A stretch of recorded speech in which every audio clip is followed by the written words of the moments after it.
Chapter 27, Magnetism. Units of Chapter 27 include magnets and magnetic fields. Electric currents produce magnetic fields. Force on an electric current in a magnetic field, definition of magnetic field B. Force on an electric charge moving in a magnetic field. Torque on a current loop, magnetic dipole moment. Some applications, including motors, loudspeakers, galvanometers. Discovery and properties of the electron, the Hall effect, and mass spectrometer. Section 1. Magnets and magnetic fields. Magnets have two ends or poles called north and south. Like poles repel, unlike poles attract. So here in this figure we see magnets with the north pole and the south pole. And when the north poles or south poles are getting closer together, there's a repulsion between them, but there's an attraction with the opposite or unlike poles getting closer. However, if you cut a magnet in half, you don't get a north pole and a south pole by itself. You get two smaller magnets. Here you see a big bar of magnet has been broken into pieces. And whenever we break it into smaller pieces, we have smaller magnets, including both north pole and south pole. We never have a single for either north or south. They're always together. Magnetic fields can be visualized using magnetic field line, which are always closed loops. So as you can see here, so we have magnetic lines representing magnetic fields starting from north pole to the south pole, but inside the magnet they're continued and they form a closed loop. They're not like electric field lines, which are stemming out from the positive charge. The Earth's magnetic field is similar to that of a bar magnet. Note that the Earth's north pole is really a south magnetic pole, as north ends of magnets are attracted to it. So here we can see this is the Earth. The Earth itself is a bar magnet, where in the geographical North Pole, the true north is actually the south pole of the Earth magnet. And if you have a compass and you will see the needle facing toward the North Pole, it proves that the magnetic field of the Earth actually has a south pole of the magnet located at the North Pole. A uniform magnetic field is constant in magnitude and direction. The field between these two wide poles is nearly uniform. So if we ignore the edge effects of these corners, which starts to deform, as you can see, as we get closer and closer toward the center, so the field lines are more and more straight and more parallel. It means that the field becomes more and more uniform between these two opposite poles. All right, let's look at problem number 2 from the book as an example. If you approximate the Earth's magnetic field as the field of a magnetic dipole, the field will decrease roughly as 1 over r cubed, just as for an electric dipole field. You have to look at section 21.11 and see also section 28.6 for confirmation. If the magnetic field is 0.5 times 10 to the power minus 4 Tesla at the Earth's surface, estimate the strengths of the magnetic field at an altitude of A, 0.2 Earth radii, and B at 2 Earth radii. If the field decreases as 1 over r cubed, then it means that B is proportional to 1 over r cubed. The magnetic field is proportional to r cubed. So we can say B is equal to K over r cubed, or we can say b r cubed is equal to k, the constant. So let's write down this relation for the surface. So we say b at the surface times the radius of the earth at the surface, and this is the constant k.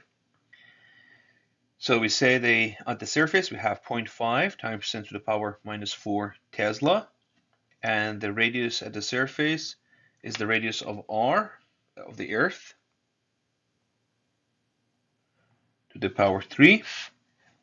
So for part A, we can say 0.5 times 10 to the power minus 4 t times r earth to the power 3 is equal to b times 1.2 r earth to the power 3. So we can solve it for magnetic field B, and that is equal to 0.5 times 10 to the power minus 4 Tesla divided by 1.2 to the power 3, as the r of earth to the power 3 cancels out. And if we solve this, we will have 2.9 times 10 to the power minus 5 Tesla.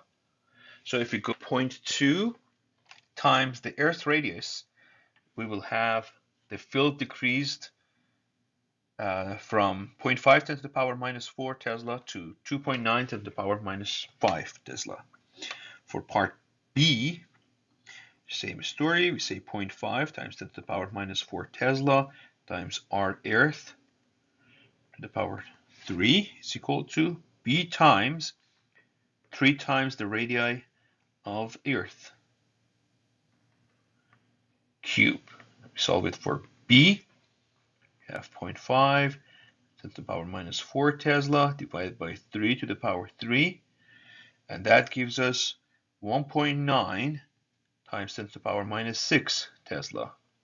So by 1 order of magnitude, it gets smaller. Section 2. Electric currents produce magnetic fields. Experiment shows that an electric current produces a magnetic field. The direction of the field is given by a right-hand rule.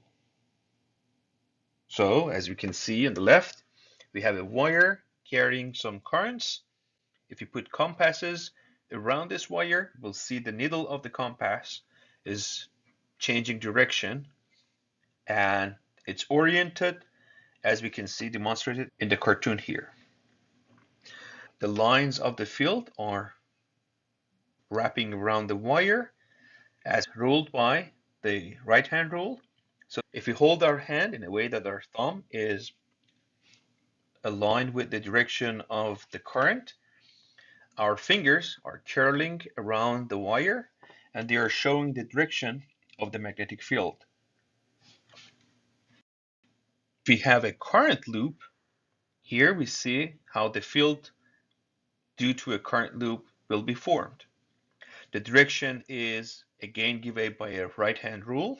As we can see here, the blue lines are showing the direction and the lines of the magnetic field, which are curling around the current carrying wire, which is a loop here.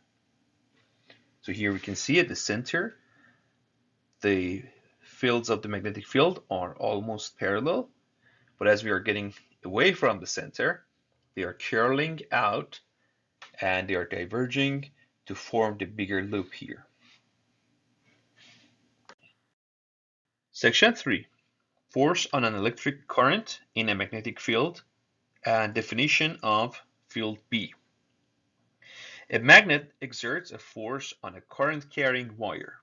The direction of the force is given by a right-hand rule. So here we see in part A, we have a U-shaped magnet. Field lines showed with the blue lines from left to right. And we have a wire carrying some currents.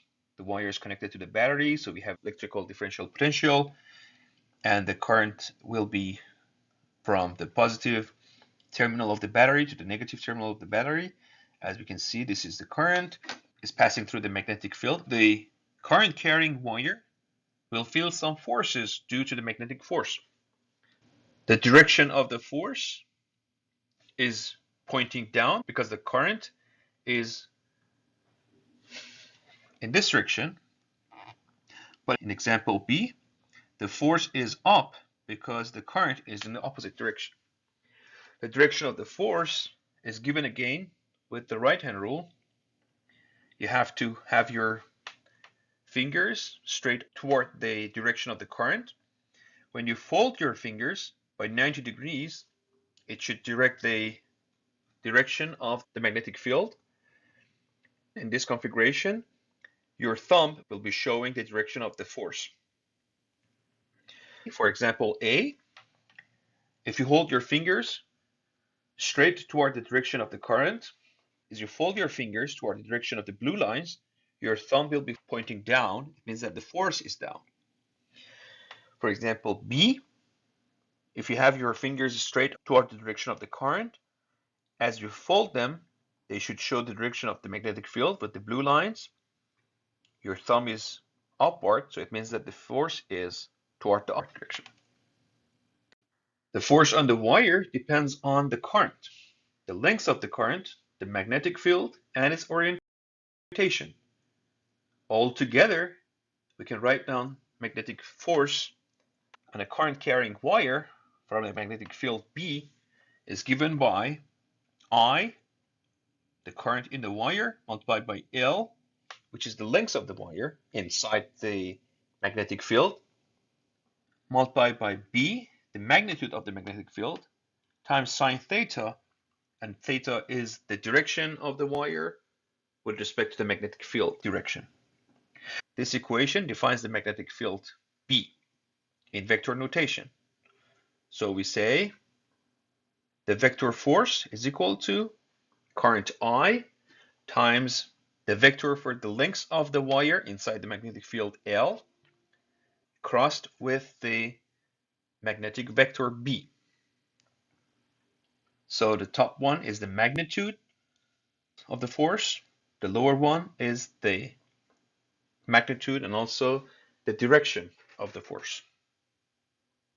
As you have noticed before, I mentioned the unit of B as Tesla, and 1 Tesla is 1 Newton over here times meter. Another unit sometimes used is the Gauss. 1 Gauss is 10 to the power minus 4 Tesla. Look at problem number 10 in the book as an example. The force on a wire carrying 6.45 ampere is a maximum of 1.64 Newton where placed between the pole faces of a magnet. If the pole faces are 55.5 centimeter in diameter, what is the approximate strength of the magnetic field? So we should use equation 27-2. The length of the wire in the magnetic field is the same as the diameter of the pole faces. So if we have, this is north, this is south, and we have some magnetic field across here, and here we have a wire carrying some current. Okay, the length of the wire inside the magnetic field L is the diameter of the dipole faces. Okay, let's use equation 27-2, and the maximum force is current I, length L, magnetic field B, and when we have sine theta equals 1 for the angle between this wire and the field, 90 degrees. So let's solve it for the magnetic field. The magnetic field B is equal to maximum force divided by I divided by the length of the wire inside the field. Plug in the numbers. The maximum force is 1.64 Newton. The current is 6.45 amperes. And the length of the wire inside the magnetic field is 0.555 meter. And that is equal to 0.458 Tesla. Section 4. Force on an electric charge moving in a magnetic field. The force on a moving charge is related to the force on a current. As you know, a current is basically a wire carrying electric charges. So we can say the force on each charge, capital F, is equal to charge Q multiplied by vector V of the charge, the velocity of the charge, crossed with the magnetic field B. Once again, the direction is given by the right-hand rule. As you can see here, we have a positive charge Q shown with the red dot, enters with the velocity V into the magnetic field. Use the right-hand rule. When your fingers are showing the direction of the velocity, if you fold them, they should direct toward the magnetic field. In this scenario, your thumb is showing the direction of the force. For the positive charge in this scenario is upward. For the negative charge, it's the opposite. It's showing downward. So if a charged particle is moving perpendicular to a uniform magnetic field, its path will be a circle. Here you can see a particle with a negative charge is passing through the electric field, and the crosses for the electric field shows that the electric field are into the page. So when we have the crosses, it means that the field is pointing into the page. So again, if you can use the right-hand rule, your fingers of your right hand should be directed toward the velocity vector. When you fold your fingers by 90 degrees, they should direct into the page. Your thumb is pointing upward, but that is for the positive charge. If you consider for a negative charge, it's the opposite direction. That's why the field force shown with the pink arrow or the red arrow is pointing downward. That causes the velocity v to deflect and move downward.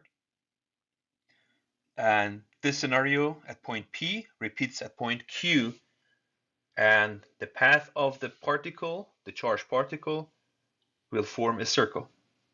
And that is true only for a charged particle. If the particle was neutral, it was not observing any force. We have to remember some points when we solve magnetic field related problems. First, we have to see the magnetic force is perpendicular to the magnetic field direction. Second, we have to note that the right-hand rule is useful for determining directions. We have to note that the equations in this chapter give magnitudes only. The right-hand rule gives the direction. Here in table 27-1, we have the summary of right-hand rules for different scenarios. For the first scenario, we have the magnetic field produced by a current. Right-hand rule 1 shows that if your fingers are wrapped around the wire with thumbs pointing in the direction of the current, that the finger shows the direction of the magnetic field B. The second scenario, when we want to find the force on electric current I due to a magnetic field, if your fingers are pointing straight along current I, then if you bend them along magnetic field, the thumb points in the direction of the force. And the last scenario is when we want to find the direction of the force on electric charge Q due to magnetic field. If your fingers are pointing along the direction of the particle's velocity, then if we fold it by 90 degrees and shows the direction of the magnetic field, your thumb points in the direction of the force F. One example is the aurora borealis, the northern lights, which is caused by charged particles from the solar wind spiraling along the Earth's magnetic field. and colliding with air molecules. It shows beautiful patterns of northern lights. As you can see here, the charged particles, they're approaching toward the Earth, and they're deflected, and they're accelerated with the magnetic field of the Earth. And when they collide, the air molecules, they form beautiful northern lights patterns. All right, as an example, let's look at problem number 24 from the book. An electron experiences the greatest force as it travels 2.8 times 10 to the power 6 meter per second in a magnetic field when it is moving northward. The force is vertically upward and of magnitude 7.4 times 10 to the power minus 13 Newton. What is the magnitude and direction of the magnetic field? Again, we have to use equation 27-5b for the magnitude of the magnetic field. The direction should be calculated or found from the right-hand rule. Here the charge is negative, just an electron. The charge is negative, so we have to be careful about that. So the maximum force is charge Q, velocity V, magnetic field B. Solve it for magnetic field B. Maximum force divided by charge V. Maximum force is 7.4 times 10 to the power minus 13 Newton. The charge is the charge of an electron, 1.6 times 10 to the power minus 19 Coulomb. And the velocity is 2.8 times 10 to the power 6 meter per second. Therefore, magnetic field B is 1.652 Tesla, which is almost 1.7 Tesla. The direction of the magnetic field, the electron is moving north. This is north, this is south, this is east, and this is west. So the electron is moving upward, and it says the force is upward, means that the force is out of the plane. So if you had a positive charge, if you use the right-hand rule, your fingers are aligned with the velocity toward the north. We don't know which direction we should fold your fingers toward for the magnetic field, but your thumb should be directed toward the force, so it should be upward. So in this scenario, the field should be toward left, toward the west. But this is for the positive charge. If we have a negative charge, the field should be opposite direction, and the actual field here is toward the east. So we say the direction of the field is toward east. Another example, problem number 34 from the book. The path of protons emerging from an accelerator must be bent by 90 degrees by a bending magnet so as not to strike a barrier in their path, a distance d from their exit hole in the accelerator. Show that the magnetic field B in the bending magnet, which we assume is uniform and can extend over an area d times d, must have magnitude larger than 2mk over e squared d squared to the power 1/2, where m is the mass of a proton and k is the kinetic energy. In order for the path to bend by 90 degrees within a distance d, the radius of curvature must be less than or equal to d. The kinetic energy of the proton can be used to find their velocity, We can say kinetic energy of proton is 1/2 mv squared. The magnetic force produces the centripetal acceleration, and from this, the magnetic field can be determined. So we say velocity is equal to 2k divided by m under the square root, and we say qvb, which is the force, is equal to mv squared over r. So this is a centripetal acceleration.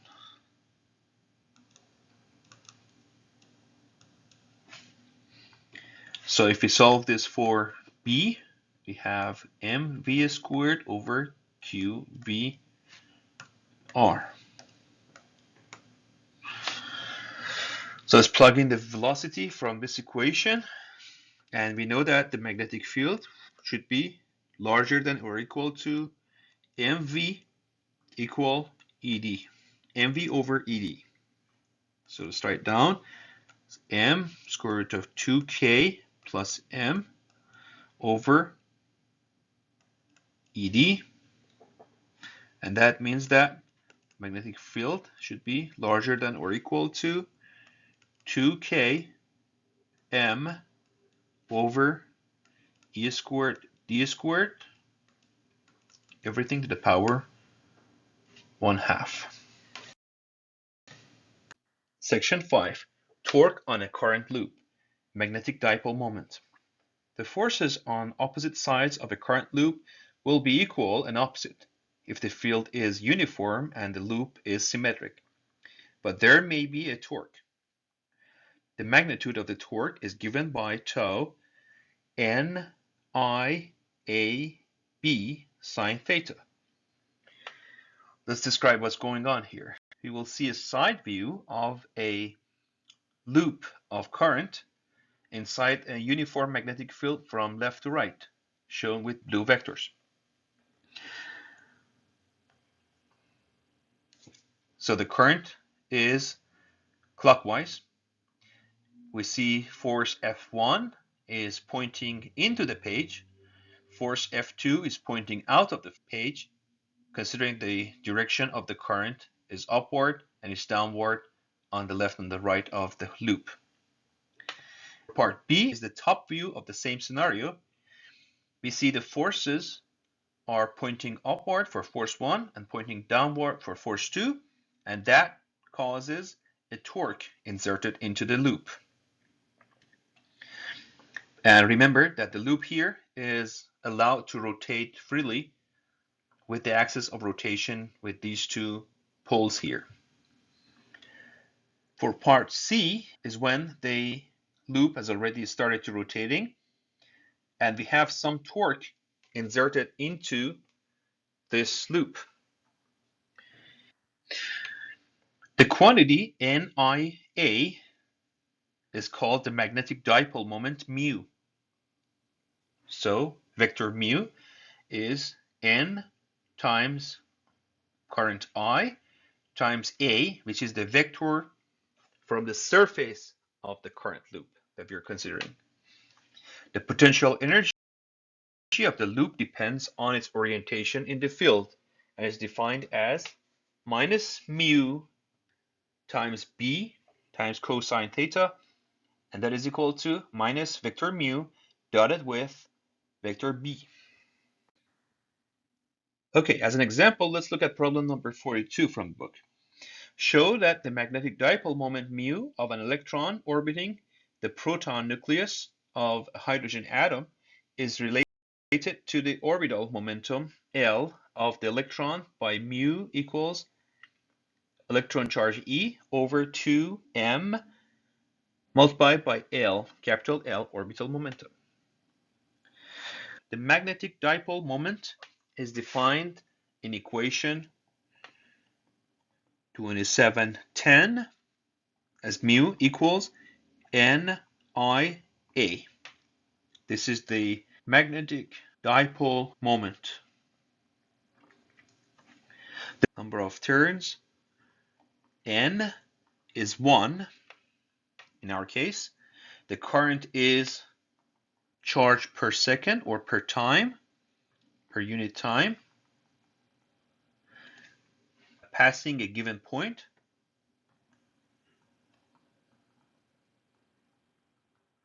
Okay, which on average is the charge on the electron divided by the period of the circular motion. So we have for I, we have charge electron, charge of an electron over time for a circular motion, which is time t. Let's call it t. If we assume the electron is moving in a circular orbit of radius r, then the area is pi r squared. For the period, we say this is a circular motion. This is radius r. The circumference is 2 pi r, and velocity is v. Finally, the orbital angular momentum of an object moving in a circle is given by mrv. We combine all of these together. Let's clear this stuff here. Write it down here. So we say mu magnetic dipole moment is equal to NIA. Let's plug in the numbers. For N, we say 1. For I, we say electric charge over T. For A, we say pi r squared. For time T, we say E pi r squared. For the denominator, we say 2 pi r divided by V. Okay, let's simplify things. Mu is equal to E r V over 2, as pi cancels out, r cancels out. So we have ERV over 2. And that is equal to MRV times E divided by 2M. And we are forming here, capital L, angular momentum of the electron. So we say that is equal to, mu is equal to E times L divided by 2M. So we proved it. Section 6. Applications: motors, loudspeakers, galvanometers. An electric motor uses the torque on a current loop in a magnetic field to turn magnetic energy into kinetic energy. So here we see on the left armature is allowed to rotate inside a magnet with north pole and south pole here, and the armature is connected to a battery which allows to let the current I from positive terminal to the negative terminal going through this loop inside this magnet. And as the current is passing through the loop, we'll have a torque, and the torque allows the armature to rotate around these brushes. Loudspeakers use the principle that a magnet exerts a force on a current-carrying wire to convert electrical signals into mechanical vibrations, producing sound.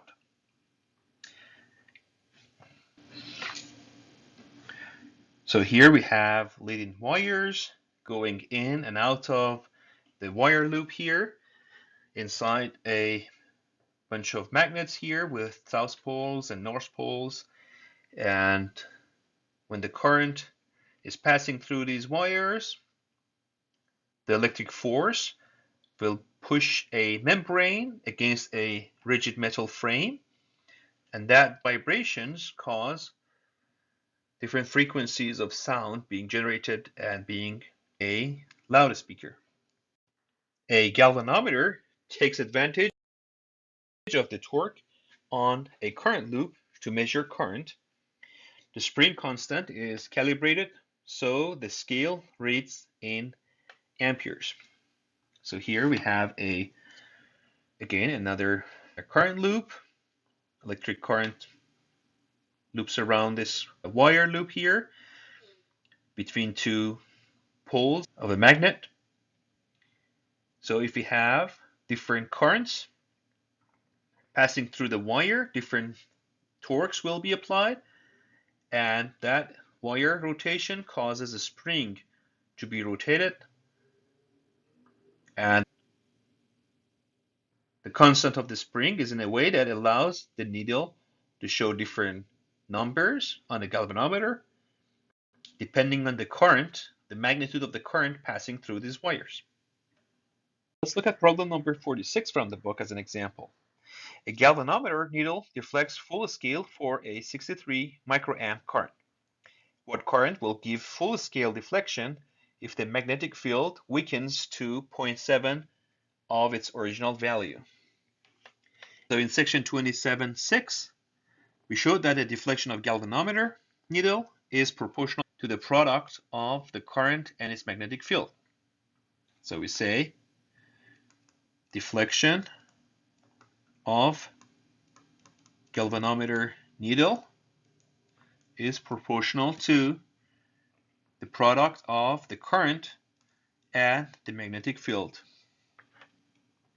Thus, the magnetic field is decreased to 0.7 times its original value. So magnetic field goes to 0.7, the initial value. The current must be increased by dividing the original value by 0.7 to obtain the same deflection. So we say I times B initial should be I times B final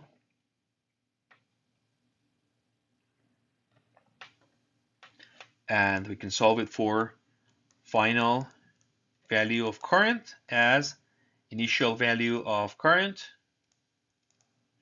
times the initial value of magnetic field divided by the final value of magnetic field.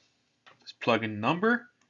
The final value of current is equal to 0.63 microamp times initial magnetic field divided by 0.7 initial magnetic field. Initial magnetic field values cancel out, and we end up with 90 microamp as the final value of the current. Section 7. Discovery and properties of the electron. Electrons were first observed in cathode ray tubes. These tubes had a very small amount of gas inside, and when a high voltage was applied to the cathode, some cathode rays appeared to travel from the cathode to the anode.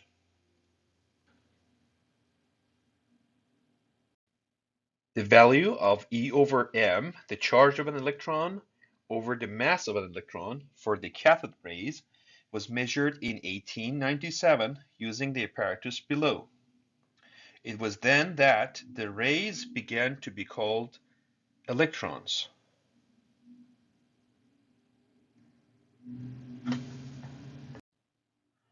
Millikan measured the electron charge directly shortly thereafter using the oil drop apparatus diagrammed below and showed that the electron was a constituent to the atom and not an atom itself, as its mass is far too small.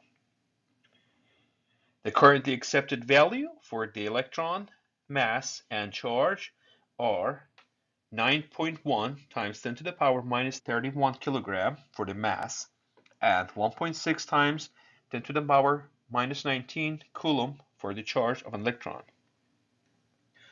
Here in the apparatus is shown, we can see we have a oil reservoir where we pump some drops of oil into two plates to start to be charged, and then these charged droplets of oil will drop down. As they're moving downward, they're deflected from the magnetic field.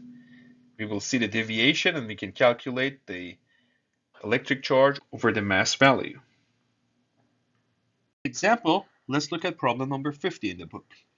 An oil drop whose mass is determined to be 3.8 times 10 to the power minus 15 kilogram is held at rest between two large plates separated by 1 centimeter, as in figure 2732. If the potential difference between the plates is 340 volts, how many excess electrons does this oil drop have? The force from the electric field must be equal to the weight of the electron. So we say Q times E, this is the electric force applied from the electric field on the charge, is equal to the number of electrons times the charge of the electrons multiplied by the potential difference between the plates divided by the separation between the plates. And that should be equal to the weight, which is m, the mass, times g, acceleration. And if we solve it for the number of electrons, we will have mg times d over electric charge multiplied by the potential difference. Let's plug in the values. We say 3.8 times 10 to the power minus 15 kilogram multiplied by 9.8 meter per second squared multiplied by 0.01 meter divided by 1.6 times 10 to the power minus 19 coulomb multiplied by 340 volts, and that gives us 6.84, which is almost 7 electrons. Section 8. The Hall effect. When a current-carrying wire is placed in a magnetic field, there is a sideways force on the electrons in the wire. This tends to push them to one side and results in a potential difference from one side of the wire to the other. This is called the Hall effect. The EMF differs in sign depending on the sign of the charge carriers. This is how it was first determined that the charge carriers in ordinary conductors are negatively charged. So here, part A, you will see an electron is passing from left to right in a uniform magnetic field with the cross showing that the direction of the magnetic field is into the page. As the electron is moving through the wire from left to right, it feels some electric force showing downward direction. So inside the wire, we will see negatively charged will be on lower side, positively charged will be on the top side, and we have an electric field inside the wire from top to bottom. For a positive charge, we will see the opposite scenario happens, and we have positive charges accumulated downside and negative charges accumulated upside. And for the positive charge, the electric field will be upward. As an example, let's look at problem number 54 from the book.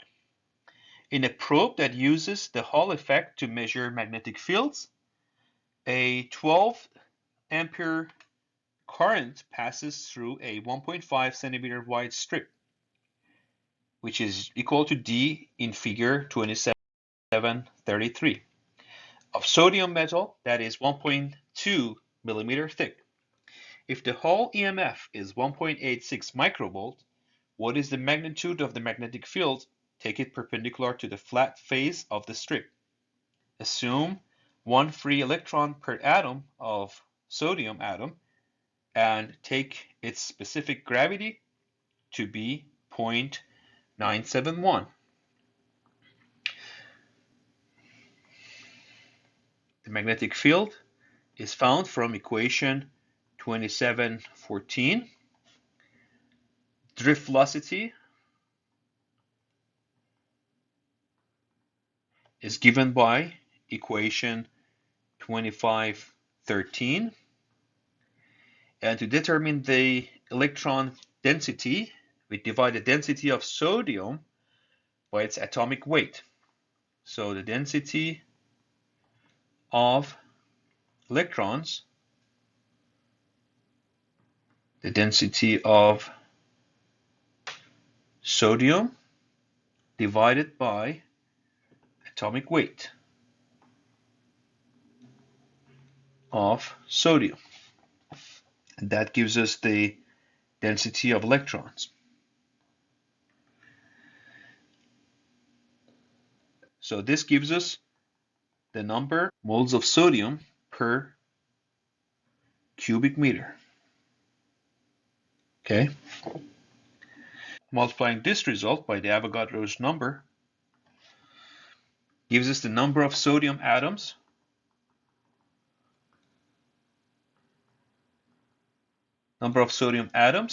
per meter cube. Since there is one free electron per atom, this is also the density of free electrons that the problem is asking. So let's write it down. Since there is one electron per atom, therefore this number of atoms per centimeter cubed also gives us the density of free electrons. So let's write down B is equal to EMF divided by V times D. So for the velocity, drift velocity, we have I over NE TD multiplied by D, and it simplifies to EMF times NET divided by I, and let's write down for EMF ET divided by I, let's write down for N as density, Avogadro's number, divided by atomic masses. Plugging the numbers, we have 1.86 times 10 to the power minus 6 volts. This is the EMF, multiplied by charge of an electron, 1.6, 10 to the power minus 19 coulomb. For T, we have 1.2 times 10 to the power minus 3 meter.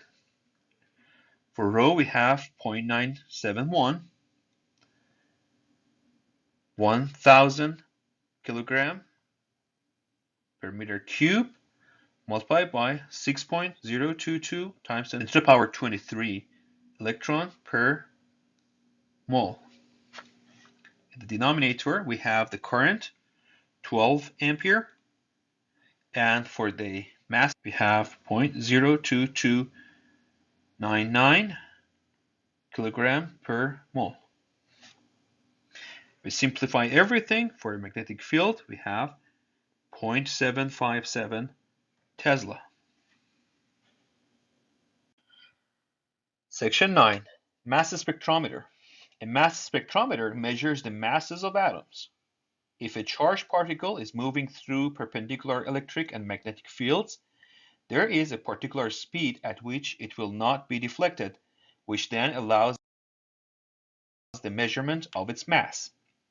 So the mass of the particle is given by the charge of the particle times B prime times R divided by V, the velocity. And if we substitute for the velocity, we will have QB times B prime times R divided by E, the electric field. All the atoms reaching the second magnetic field will have the same speed. Their radius of curvature will depend on their mass.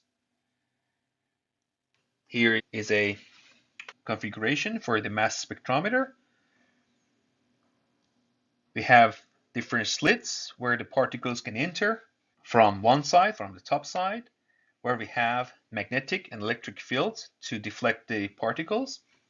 When the particles enter the magnetic field B prime pointing out of the page, they start to curve, and the radius of the curvature can define their masses.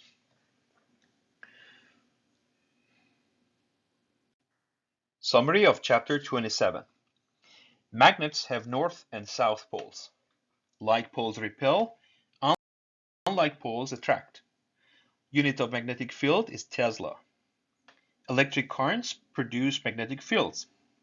A magnetic field exerts a force on an electric current. dF is equal to I times dl crossed with magnetic field B. A magnetic field exerts a force on a moving charge. Force is equal to charge Q multiplied by velocity crossed with magnetic field B in a vector form. Torque on a current loop is given by vector mu crossed with magnetic field B, where magnetic dipole moment, mu, is equal to N times I times surface area A.